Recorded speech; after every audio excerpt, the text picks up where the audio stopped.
Gaano ka nabago? Gaano kalaki ang pagbabago mo sa buhay dahil kay Marian Sixto Azia? 360. Dati kasi kung gumagawa ako ng mga desisyon na para sa akin lang, halimbawa kung gagawa ako ng proyekto sa GMA man o kung saan man, personal man o para sa career, siyempre inisip ko para sa personal growth. Pero ngayon, kasama ko na sila, bit-bit ko na sila sa bawat desisyong gawin ko sa buhay. Gusto ko kapag dating ng panahon sa bawat gawin ko, sa television man yan, sa pelikula, maging proud din sila sa trabaho ng kanilang ama. 9 years into the marriage with Marian, paano mo, kayong dalawa, how do you make sure that you are constantly interesting and interested to each other?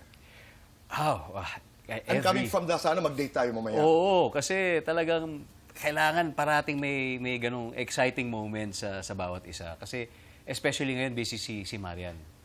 May ginagawa siyang teleserye, tapos nag-umpisa na yung kanyang pelikula, yung Balota. So, sa amin dalawa siya yung mas busy.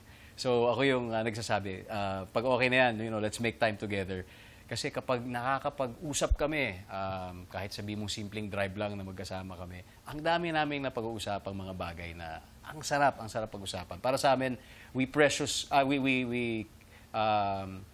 cherish those precious moments. Kasi yun lang yung time namin talaga together. And what more, kung pwede pa kami lumabas, pag-date, o siguro pumunta kung san-san. Mother's Day. Ito'y tinatanong ko sa aking special, My Mother, My Story, na magsisimula po ngayong May 12, 3:15 in the afternoon, dito po sa GMA7. My first guest is Luis Manzano, with a very special appearance, of course, of Ms. Vilma Santos and Ryan Christian.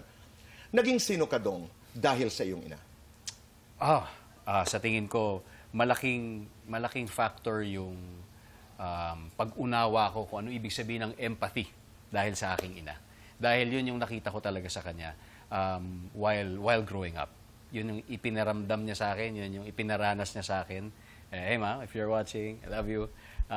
And yun din ang nakita ko kay Marian nung siya naman ay naging ina.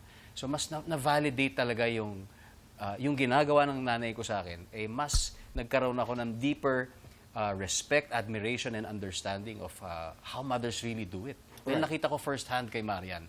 Kaya ang role ko is to really appreciate them every day. Is to celebrate them every day. I want to celebrate my wife, my mom, my wife as a mother every day. Make sure that I'm there to support her, provide for her, and just appreciate her every day.